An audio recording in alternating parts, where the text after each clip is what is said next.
매주 금요일은 여론조사 전문가 이은영 휴먼앤데이터 소장 모시고 일주일간의 여론 흐름 그리고 또 그 맥락 짚어보고 있지요. 이은영 소장님 어서 오십시오. 네, 안녕하세요. 네, 이번 주는 변화가 좀 보이는 여론조사가 있죠. 많이 나왔습니다. 예. 그 일단은 지난주 이번 주 조사 나온 것들이 첫 번째 골든 크로스가 골든 크로스 조사가 드디어 하나가 나왔고요. 예. 그다음에 나머지 조사들은 이제 방송 3사, 그다음에 종편, 그리고 이제 그 전국 지표 조사, 갤럽 정기 조사 이런 것들이 있었는데 대체로 지금 오차 범위 이내 초박빙 조사들입니다. 근데 그러니까, 이제 기본적으로는 윤석열 후보가 앞서는데 3%포인트 이내 격차들을 보이고 있어요. 그것만 해도 그 전과 변화가 있는 엄청 거죠. 크게 변화가 있는 거죠. 예. 윤석열 후보가 한참 앞서갔는데 이제 추격하는 그런 양상이 지난주에 펼쳐졌고 이제는 오차범위 안에서 초접전을 벌이고 있는데 하나는 골든 크로스가 일어난 것도 나왔다. 네, 0.9%포인트로 이재명 후보가 윤석열 후보를 앞서는 결과가 나왔습니다. 어떤 조사지요? 그게 이제 채널A가 리서치앤리서치에 의뢰해서 27, 28, 29, 3일 동안 1,008명을 대상으로 한 조사인데요. 이게 이제 전화 면접 조사예요. ARS가 아니고요. 그리고 가상 번호를 쓰지 않고 유선과 무선을 혼합한 그 임의 번호 걸기 방식을 사용을 했습니다. 근데 이제 유선 비중이 조금 많다. 17% 정도 들어갔는데 어쨌든 그 가상 번호를 쓰지 않았다. 근데 보통 우리가 가상 번호를 쓰지 않으면 보수적인 응답이 좀 많이 나와서 윤석열 후보가 앞선다고 했는데 이번 조사에서는 그 이재명 후보가 앞서서 상당히 주목을 받았죠. 지금 보니까 이재명 후보가 35.5, 윤석열 후보가 34.6, 0.9%포인트 차이. 예, 그렇습니다. 하여튼 뭐 사실 이 오차범위 안에 있기 때문에 이 숫자를 그대로 받아들이기는 힘들지만 그래도 오차범위 아니라 하더라도 이재명 후보가 앞선 것은 처음 나온 두 거죠. 후보 대선 후보 확정된 이후에는 처음이잖아요. 그렇습니다. 뭐 이제 당선 가능성에서는 지지율은 좀 이재명 후보가 낮았지만 당선 가능성 부분에서 이제 계속 우위를 있었다가 다시 윤석열 후보가 앞섰다가 최근에 당선 가능성도 이제 이재명 후보가 앞서는 것이 나왔는데 지지도 차이에서 앞선 거는 아마 처음 나오지 않았나 싶어요. 그리고 이번 그 채널A 조사가 재밌는 문항이 굉장히 많아요. 어떤 겁니까? 배우자 호감도도 조사를 했고요. 또 이제 그 투표 표심을 언제 결정할 거냐 이런 문항도 있어서 재밌는 굉장히 좀 한번 이렇게 채널A 조사 그 여심히 가서 이렇게 보시면 재밌는 조사들이 많은 걸 보실 수 있습니다. 여심이 전문 용어로 말씀해 주셨는데 여론조사 심의위원회죠. 홈페이지. 알겠습니다. 배우자 호감도 비호감도 이런 조사를 한 거죠. 네, 그것도 했습니다. 보니까 일단은 배우자가 그 지지도에 그러니까 내가 지지를 하는데 영향이 있겠냐 그랬더니 있다는 의견이 56.0, 없다가 37.7%였거든요. 영향을 미친다고 보네요. 예, 맞습니다. 있는데 특히 이제 가정주부들이 어떻게 보는지 이게 중요한데 가정주부들도 있다가 56.6이에요. 상당히 이제 그 후보자 배우자들의 활동을 눈여겨 보고 있다 이렇게 볼 수 있고요. 호감도는 어떻게 나왔습니까? 호감도는 일단은 이제 두 후보다 일단 호감도가 좀 낮긴 해요. 낮긴 한데 김혜경 그 배우자, 그 김혜경 여사는 이재명 후보 배우자. 이재명 후보 배우자는 호감이 32.2, 비호감이 38.7, 잘 모르겠다가 29.1로 거의 333 비중으로 나뉘어져 있는데 그 윤석열 후보 배우자인 김건희 씨는 호감이 14.9%밖에 안 됩니다. 비호감이 56.7이에요. 잘 모르면 이제 28.5, 잘 모르면 뭐 비슷한 수준인데 어쨌든 지금 아직 얼굴 한 번 안 내밀었는데 비호감이 56.7이고 재밌는 게 그 20대, 30대, 40대에서 한 자리 숫자예요. 호감도가. 그래서 빨리 나와서 이걸 좀 개선을 하든지 아니면은 뭐 뭔가 어떤 조치가 좀 필요하다. 지금 이 상태로 가면은 배우자 때문에 표심에 영향을 지금 줄 수 있습니다. 그런데 아직 모습을 드러내지도 않았는데 비호감도가 높다는 것도 좀 특이하네요. 뭐 요게 이제 반전을 일으킬 수도 있고요.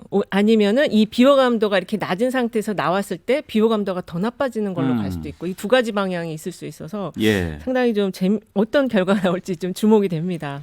또 후보를 왜 선택하느냐 이런 문항도 있었죠. 네, 후보를 왜 선택하느냐 선택 이유와 관련해서는 이게 이제 그 후보 지지와 관련해서 이게 TV조선 결과가 좀 재밌었어요. 나머지는 채널A 조사는 좀 그 비슷비슷한 수준이어가지고 채널A 조사보다는 TV조선 거를 좀 제가 말씀을 드릴게요. TV조선 가기 전에 제가 이 채널A 후보 여론조사에서 이 부분이 좀 재밌어서 네네. 말씀하신 후보를 선택한 이유는 무엇입니까? 이런 문항이 있었는데 최선의 후보라서가 34.3인데 네. 차선의 후보라서가 41.0입니다. 이게 참 이 차선의 후보라서 선택한다가 최선의 후보라서보다 더 높다는 것 이건 맞습니다. 약간 좀 비극 아닙니까? 예, 그렇습니다. 이게 지금 이제 속성 평가 문항이 경제 활성화, 부동산 시장 안정, 부정부패 척결, 도덕성 높다. 이게 속성 평가 4개 한 다음에 이 후보를 선택한 기준이 뭐냐 이랬더니 최선의 후보가 34.3이고 최선은 아니지만 차선이어서 선택한다 41%가 나와서 되게 좀 재밌었어요. 그러니까 그만큼 이번 대선이 이제 비호감 속에서 치러지는 선거다 보니까 그래도 내가 좀 투표를 해야 되겠는데 이런 요인을 가지고 해야 되겠다 이렇게 생각하는 것 같습니다. 비호감 대선 맞아요. 아유 참 이거 안 되는데. 자 그러면 처음으로 골든 크로스가 일어난 채널A 대선 후보 여론조사 살펴봤고요. 그렇지만 다른 여론조사들은 대체적으로 아직까지는 윤석열 후보가 앞서는 걸로 나와오고 있죠. 네, 그렇습니다. 대표적인 거 하나 뭐를 볼까요? 오늘 일단은 MBS 자료를 좀 어저께 나온 거랑 그다음에 갤럽 거랑 이걸 같이 좀 이야기를 할게요. 일단은 오늘 나온 거부터 먼저 말씀드리겠습니다. 갤럽 조사는 두 후보가 36% 대 36%로 동률이 나왔습니다. 요 갤럽 조사는 사실은 이제 이게 정기조사예요. 자체 정기조사고 30일에서 1일, 2일, 3일간 조사를 한 것입니다. 그래서 두 후보다 모두 동률 36% 동률이 나왔는데요. 그러니까 2주 전에 했던 거랑 비교해 보면 지금 이재명 후보는 한 5% 포인트 상승했고 윤석열 후보는 6% 포인트가 하락을 했습니다. 그리고 지금 MBS 조사 요거는 지금 11월 29일에서 12월 1일까지 조사를 한 거고요. 요거는 이제 가상 번호를 이용한 전화 면접 조사인데요. 지금 윤석열 후보 34%, 이재명 후보 33%여서 지난주 대비 또 격차가 더 좁혀졌고 그 격차는 1% 포인트입니다. 예. 자, 지금 여론조사 살펴봤는데 그러면 왜 이렇게 골든 크로스까지 일어날 정도로 변화가 생겼을까 분석을 한번 해보죠. 최수영 메시지 컨설턴트, 박진영 대구 가톨릭대 특임 교수 나오셨습니다. 어서 오십시오. 안녕하십니까. 네, 안녕하세요. 박진영입니다. 반갑습니다. 먼저 최수영 컨설턴트, 민주당은 상당히 좀 고무가 되겠어요. 됐죠. 쫓아가다가 드디어 이제 뒤집어진 것까지 나왔으니까 아무래도 최근에 윤석열 후보 일련의 갈등 상황 이런 게 좀 반영이 됐다고 봐야 할까요? 그렇죠. 그러니까 윤석열 후보가 이제 11월 5일 날 선출된 지 어제 한 달 거의 다 돼가잖아요. 그런데 컨벤션 효과는 분명히 있었다고 다 동의했어요. 그런데 중요한 거는 그 컨벤션 효과 속에 윤석열의 시간이 오롯이 윤석열의 시간이 돼야 되는데 김종인의 시간이 되었고 지금 후반부는 이준석의 시간이 되어버렸으니까 주연 배우가 사라졌죠. 사실 이 주연 배우가 저는 그래서 카메라 앵글을 굉장히 중요한 앵글 안에 들어가 있는 게 굉장히 중요한데 앵글 안에 김종인 위원장이 3주간 들어있었고 마지막 1주는 이준석 대표가 앵글에 들어가 있었고 주인공이 크로즈업이 안 됐고. 그렇죠. 안 됐죠. 거기다가 가장 뼈 아픈 대목은 그겁니다. 이번 주 월요일 날 선대위 출범하고 첫 공식 행사를 가졌잖아요. 그날 이준석 대표가 빠져버렸잖아요. 그러니까 사실은 선대위 출범하고 가장 핵심적인 행사에 윤석열은 보이지 않았고 이준석만 보였고 더더군다나 거기에서 자립할 수 없는 후보, 혼자 설 수 없는 후보라는 인상을 대중에게 준 거. 이게 저는 가장 뼈 아팠다고 봐요. 이게 흔들려 버리면 나중에 복구를 하더라도 추세는 복구가 될지 모르겠지만 언제나 국민의 마음속, 유권자의 마음속에는 불안한 이미지를 가져간다는 것. 김종인 언제 등판하지? 이러다 또 나중에 나오는 거 아니야? 이런 마음들을 계속 가져간다는 거는 윤석열 후보에게 참 치명적인 뼈아픈 대목이라 저는 생각합니다. 그렇죠. 그런데 박진영 교수, 민주당에서는 너무 일찍 왔다 뭐 이런 얘기도 나오는 모양이에요? 그렇지는 않고요. 이제 골든 크로스라고 하지만 한두 개의 여론조사를 가지고 이제 골든 크로스라고 이제 행복하게 생각하는 상황은 아닌 것 같고요. 이제서야 이 진보적인 지지층들이 결집하는 중에 있다. 아직도 ING다. 이렇게 보시는 게 맞고요. 호남을 방문했던 효과가 확실히 몇 %라도 난 것 같다라고 이렇게 보여지는 것 같습니다. 거기에 만족하고 있고 결국은 그래도 수도권과 세대로서의 청년들에게 어떻게 다가갈 것인가 이 문제에 대해서는 아직도 좀 고민거리로 남아 있는 것 같습니다. 예. 지금 분석을 이렇게 해보면은 이재명 후보는 호남 방문의 효과 그리고 진보층 지지층이 또 결집하는 그런 효과 꼽아주셨고 최수영 컨설턴트는 국민의힘 내분 이런 것을 꼽아주셨는데 일단 지금 이준석 대표 관련해서 문제가 해결될까 이게 가장 큰 관심사잖아요. 네. 어제 윤석열 후보 낮에는 원로들 만나서 이런저런 얘기 듣고 또 저녁에는 홍준표 네, 후보 만났다고 그래요. 근데 홍준표 후보가 가서 만나야 된다. 그래서 오늘 아침에 일찍 나온 기사만 하더라도 다른 일정 다 비워라. 내가 내려가서 만나겠다. 그렇게 얘기를 했다고 나왔는데 지금 막 또 뜬 기사를 보니까 권성동 사무총장이 안 간다. 그렇게 얘기를 했다고 해요.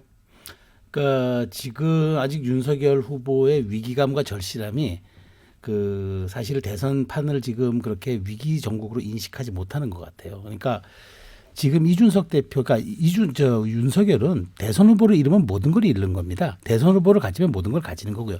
나머지는 대승적으로 양보할 필요도 있고 양보한다고 해서 본인의 이미지나 리더십에 그렇게 손상가는 건 아니에요. 물론 단기적인 손상은 있겠지만 기본적으로 이제까지 상명하복에 익숙한 검찰 조직의 수장으로 있던 사람이 내년에 5천만 국민을 이끌 리더십을 보인다면 그런 담대한 전환을 보이는 건 오히려 당장은 손해볼지 몰라도 그것은 장기적으로 꼭 필요한 건데 그걸 지금 거부하고 있는 상황이고 이준석 대표 하나 끌어안지 못하는 리더십이라면 과연 갈등 조정과 우리 사회의 이 복잡다단하고 중층적인 문제를 어떻게 해결할까. 지금 저는 굉장히 본원적인 의구심을 대중에게 던지고 있다고 생각하는데 지금 가야죠. 가서 만나서 이따 6일 날 어떤 식으로도 봉합을 해서 선대위 출범을 하도록 해야 되는 게 윤석열 후보 입장인데 아마 제가 지금 그 권성동 의원의 말을 이렇게 해석을 해보면은 뭐 준비 안 되고 조율 안 되고 가서 만난다고 뭐 해결되겠느냐 뭐 이런 내용인 것 같은데 만남에서부터 문제는 풀리는 겁니다. 이게 정치에서 우선순위를 잘못 좀 판단하는 것 같은데 저는 윤석열 후보의 절실함과 위기감 그다음에 이런 것들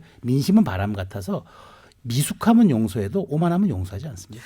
그래요. 박진영 교수. 네. 그런데 지금 이 과정을 보면 윤석열 후보가 일정 다 취소하세요. 내려가겠습니다. 만나겠습니다라고 했는데 이제 안 간다라고 권성동 사무총장이 얘기했다는 것은 측근들 참모들과 의견을 모아봤는데 그쪽에서는 굳이 지금 뭐 만나러 갈 필요가 없다라고 조언을 했기 때문에 이렇게 입장이 바뀐 거 아니겠어요?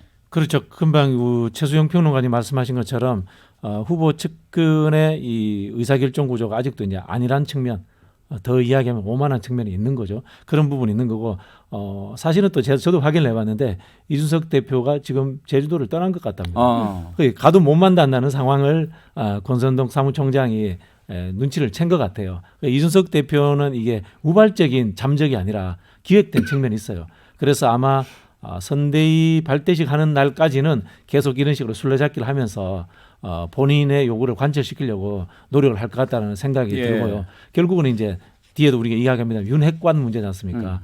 그분이 누군지 짐작은 갑니다만은 그 부분에 대해서 윤핵관을 어떤 식으로 캠프라든가 의사결정 구조에서 배제하겠다는 것에 대해서는 아직도 윤석열 캠프에서 결정을 못하고 있는 거죠. 이준석 대표의 의견을 받아들일 자세가 안 돼 있기 때문에 아직 안 만나는 거다. 저는 그렇게 보입니다. 이은영 소장 혹시 네. 어제 이준석 대표 인터뷰하는 거 보셨어요? 예, 봤는데요. 일단은 그 윤핵관이 나왔는데 그게 이제 한 명이냐 여러 명이냐 했더니 여러 명이라고 했어요. 그리고 그 홍보 미디어 본부장 사퇴할 거냐 했더니 좀 글 2번이나 질문했어요. 마지막에 가서 사퇴는 안 하겠다는 식으로 얘기를 했거든요. 그래서 충분히 지금 그 선대위에 결합할 의지는 있는데 그거를 분위기를 어떻게 만들어 줄 거냐 이 문제고 굳이 만나러 가지 않아도 그 여러 명의 윤핵관들이 사임을 했다 이게 기사 나가면 올라오지 않을까 이렇게 봅니다.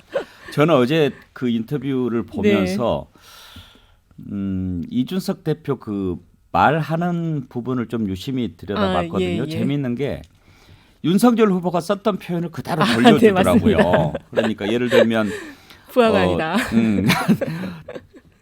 당 대표는 대선 후보의 부하가 아니다. 이건 이제 추미애 장관을 향해서 그렇죠. 윤석열 윤석열 총장이 했던 얘기잖아요. 그리고 또 하나는 사람에 충성하는 사람들 두면은 안 된다. 그것도 윤석열 후보가 나는 뭐 사람에 충성하지 않는다라고 얘기를 했잖아요. 그 얘기를 또 그대로 돌려주더라고요. 그렇습니다. 참 세상사가 말이죠. 예, 잠깐 전하는 말씀 듣고 이어가죠. 네, 1번지 여론 함께 하고 계십니다. 여론조사 전문가 이은영 휴먼앤데이터 소장, 최수영 메시지 컨설턴트, 박진영 대구 가톨릭대 특임교수 함께합니다. 자, 이준석 대표에게는 이따가 또 기회가 되면 다시 하기로 하고, 일단 여론조사 변화가 좀 생겼는데 어떤 이유에서 이런 변화가 생겼는지 좀 더 깊이 들어가 보도록 하지요. 이은영 소장님, 네.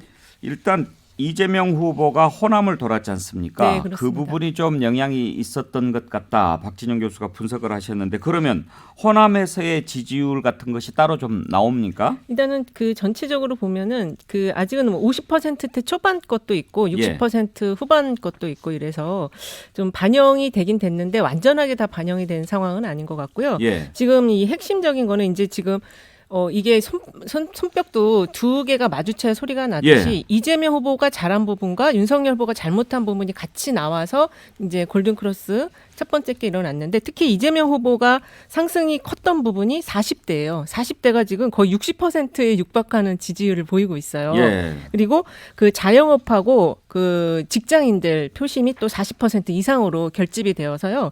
사실은 이제 그 40대가 더 많이 이재명 후보에게 지지를 보내는 점, 그다음에 자영업층이 이전과 다르게 이재명 후보 쪽으로 지금 쏠리고 있다. 이래서 이제 이 지금 오차 범위 이내에 격전들이 펼쳐지는 게 이 두 요인 때문에 그런 것 같습니다. 그리고 그 속성 평가들을 이번 조사들이 많이 했어요. 근데 이제 주로 경제, 그러니까 도덕성 빼고는 다 이재명 후보가 다 윤 후보보다 높게 나와서 이 부분도 앞으로 이제 중요한 그 지지율 변동의 요인이 될 걸로 보여집니다. 예. 호남의 표심. 그런데 사실 박진영 교수, 네. 지금 나오는 호남 지지율은 민주당 대선 후보로서는 만족할 만한 지지율이라고 볼 수 없잖아요. 사실 그 아직도 조금 모자라죠. 지난 이제 2017년 대선 같은 경우는 사자구도였기 때문에 안철수 후보가 호남에서 많이 갖고 갔는데, 이번에는 어쨌든 양강구도기 때문에 한 80% 가까이 막 올라가야 되거든요. 그런 측면에서 아직 좀 모자란 측면이 있는데, 제가 봤을 때 이 마지막 단추 하나는 결국은 이낙연 후보인 것 같습니다. 이낙연 후보가 저는 때를 보고 있지 않나 그런 생각이 드는데요. 결국은 뭐냐면 이낙연 후보도 정치를 계속 하셔야 되기 때문에 가장 결정적으로 효과 있게 도움을 줬다라고 해야지만이 본인의 영역도 또 넓어지거든요. 향후의 정치적 영역이. 그래서 그 시기를 보고 있는 거라고 보고, 저는 호남에서의 이재명 후보의 지지율이 더 올라가는 것은 결국은 시간 문제와 이낙연 후보의 문제이기 때문에 어려운 난제는 아니다, 이렇게 생각이 듭니다. 최수영 컨설턴트 생각은 어떠세요? 저는 이낙연 후보보다도 오히려 이재명 후보가 조금 더 윤석열과 양자 대결에서 격차를 벌리면 호남은 전략적 선택을 할 겁니다. 그러니까 저는 이제 이낙연 후보가 지지했기 때문에 격차를 더 그러니까 격차를 벌리고 지지율을 90%까지 끌어넣는 게 아니라 이재명이 윤석열을 이길 수 있다라는 확신과 자신감을 주면 저는 호남이 거의 결집할 거로 봐요. 그러면 90% 과거에 대선 후보들이 양자 대결 구도에서 가져갔던 90% 정도는 가져갈 거라 보는데, 이재명 후보가 저는 늘 얘기하는 거지만 아직도 남태령을 못 넘었어요. 경기에서는 보합세인데 서울에서는 다 지고 있어요. 연령대별 그다음에 뭐 등등 여러 가지 지표를 놓고 보면 서울에서는 아직도 윤석열을 못 잡았다는 게 보여지는데, 그렇다면 서울에서 약진 가능성을 보여주는 게 호남의 바람이 출향 인사들을 통해서 전국으로 확산되기도 하고 수도권으로 상륙하잖아요. 그런 점에서 서울에서의 약진 가능성을 데이터로 보여주는 거, 저는 이게 호남의 지지도 더 연동해서 끌어올 수 있는 아까 그 키워드가 아닌가, 저는 그렇게 생각합니다. 예. 소장님, 혹시 여론조사 특히 이 지지율 영향을 미치는 변수로 선대위 구성 같은 거 했지 않습니까? 그러면 그 면면을 보고 또 좀 바뀌기도 하고, 또 영입인사, 이런 사람들이 왔어? 그렇게 해서 지지율의 변화를 주기도 하고 그렇기도 합니까? 네, 그 선대위 평가가 조사가 어디 있었어요. 제가 기억이 잘 안 나는 조사 기간이 기억이 잘 안 나는데, 민주당 선대위 구성이 더 잘 됐다라는 평가가 41인가 그랬던 것 같고, 그 국민의힘은 한 30% 초반이었던 것 같거든요. 그래서 지금 이 양측 다 선대위가 좀 문제가 있잖아요. 그래서 이게 잘 마무리되는 수순, 이게 또 지지율에 영향을 줄 것 같고, 지금 최 컨설턴트님 말씀하신 것처럼 이제 이재명 이재명 후보가 스스로의 그 당선 가능성을 좀 더 입증하는 것과 관련해서는 지금 이번 주에 좀 많이 논란이 됐던 게 실용성 부분이에요. 그래서 이재명 후보가 이제 그 유권자들이 싫어하는 것들은 수용을 하는 그런 자세. 그래서 이제 여러 가지 뭐 재난지원금이나 국토보유세 같은 거 입장을 좀 바꿨는데 그게 과연 수렴을 하는 모습이냐 아니면 자꾸 소신을 꺾는 거냐 이런 측면에서 이 실용성 이재명 후보가 지금 주장하고 있는 그 실용성이 어떤 건지 이거에 대한 확신이 유권자들에게 들면은 지지율이 상승할 걸로 보여집니다. 그렇죠. 그 어떻게 또 보면은 사람들 보는 시각마다 좋게 보는 사람은 좋게 보려고 하고 나쁘게 보는 사람은 또 반대로 보고 그렇더라고요. 뭐 저렇게 유연해야지 국민의 뜻이 제일이지 국민이 원한다면 바꿔야지 좋게 보는 사람은 그렇게 얘기하는데 아니 대통령이 되겠다는 사람이 저렇게 중요한 정책을 막 왔다 갔다 해도 돼? 또 이렇게 평가하기도 하고 그래요. 아무튼 박진영 교수 지금 선대위 관련해서 네네. 민주당이 선대위 세 판짝이 들어갔잖아요. 예. 이재명 후보 중심으로 네네. 면면이 조금 바뀌었죠. 당장은 이 국회의원 선수가 낮아지고요. 예. 상당히 젊어졌습니다. 예. 그게 이제 특징인 것 같고요. 특징적으로 이제 실명을 거명하자면은 네. 비서실장의 오영훈 의원, 예. 이낙연 후보의 비서실장을 당 대표 시절에도 비서실장을 했습니다. 그만큼 이낙연 후보의 의중을 잘 알고 당이 굴러가는 시스템을 이해하는 분이다. 이렇게 보시면 될 거고요. 예. 두 번째는 이제 정무실장의 윤건영 의원. 윤건영 의원은 뭐 누구나 다 직문이죠. 아시겠지만은 문재인 대통령의 복심이었죠. 예. 그런 부분이 저는 눈에 띈다 이렇게 보여지고요. 예. 조금 아쉽다고 하는 점들은 영입 인사가 이제 이 김영희 본부장 같은 경우에는 네. 잘 됐습니다만 1호 영입 인사에 관련해서 이제 논란이 있었던 게 조금 아쉽다. 예. 이렇게 좀 보여집니다. 네. 예. 그리고 또 좀 눈여겨 볼 만한 부분이 이낙연 후보, 정세균 후보 쪽의 인사들을 꽤 많이 인선을 했더군요. 예를 들면 이낙연 전 대표 측은 지금 뭐 오영훈 의원 비서실장도 했지만 박광원 의원도 이낙연 후보 쪽이었잖아요. 그렇죠. 근데 네. 공보단장 맡았고 네네네. 공보단장도 중요한 자리 아닙니까? 그렇죠. 이게 솔직히 말씀드리면은 예. 이낙연 후보가 비주류였고 마이너였기 때문에 이재명 후보가 그렇기 때문에 주위에서 이제 보좌했던 의원들도 정치 경험이라든가 중앙 정치에서의 뭐 중요한 역할을 별로 해본 경험이 좀 짧아요. 예. 그렇다 보니까 이제 특히 그 정세균 후보는 정치를 오래 했지 않습니까? 정세균 후보의 그룹들이 실무력이 탁월합니다. 예. 그러다 보니까 이제 정세균 후보 그룹들이 좀 중용된 측면이 있다. 이렇게 보여지고요. 박광원 의원도 뭐 당연히 뭐 기자 출신이고 대변인도 했기 때문에 공보에 장점이 있기 때문에 이렇게 기용된 게 아닌가 예. 그렇게 보여집니다. 정세균 후보 쪽에는 이원욱 의원이 조직본부장이 됐는데 정세균 후보 역시 조직 쪽 아니었습니까? 당 대표를 여러 번 하셨잖아요. 예. 전국 선거를 많이 하면은 조직이 당연히 세집니다. 네. 예. 이에 반해서 지난번에 발표한 국민의힘 선대위는 참 많은 사람들이 뜨악하다 할 정도였어요. 최수영 컨설턴트. 네네. 특히 김성태 의원 같은 경우에는 바로 뭐 사퇴하기는 했습니다마는 윤석열 후보가 그런 일이 있는지 몰랐다. 이게 말이 됩니까? 그래서 저는 늘 우리가 문재인 정부의 비판할 때 내로남불과 유체이탈 화법이 문제라고 얘기하잖아요. 그런 에너지를 가지고 후보가 된 분이 정말 검찰총장 중앙지검장하고 검찰총장 시절에 있었던 사건 유력 정치인의 사건인데 정말 몰랐을까요? 차라리 깨끗하게 시인하는 게 낫지 않았을까 싶고 더더군다나 뭐 재판이 진행 중이고 아직 대법원 판결은 나오지 않았더라도 최소한 이거는 그 청년의 공정과 정의에 대한 문제였거든. 절차에 대한 문제였고 그렇다면은 이런 부분을 걸렀어야 되는데 이런 부분이 자체가 스크린되지도 않고 필터링이 안 됐다라는 점이 있었다면 그것도 심각한 거지만 알고 뭉갰다라면은 그건 더더구나 오만해져는 한 행태이기 때문에 윤석열 후보 캠프가 초장부터 뭐 연령대를 떠나서 과연 국민에게 신선한 감동과 쇄신의 바람을 주고 있는가? 결국은 그거잖아요. 후보가 지향하는 가치, 비전 이런 것들이 인사를 통해서 선대위에 녹아들어야 그것이 이제 시너지가 나는 법인데 전혀 이렇게 말과 선대위 구성 그다음에 인력 조합들이 전혀 따로 놀아요. 그러면 이거는 메시지 자체가 이거는 선명하지도 않을 뿐더러 국민들에게 도대체 뭐라는 거지라는 그 의구심을 줄 수 있기 때문에 이런 부분 특히 본인이 공정과 정의라는 게 상품 브랜드가 에너지라면은 그런 점은 더 심각하게 고려했었어야죠. 이은영 소장께서는 양쪽 선대위 어떻게 평가하십니까?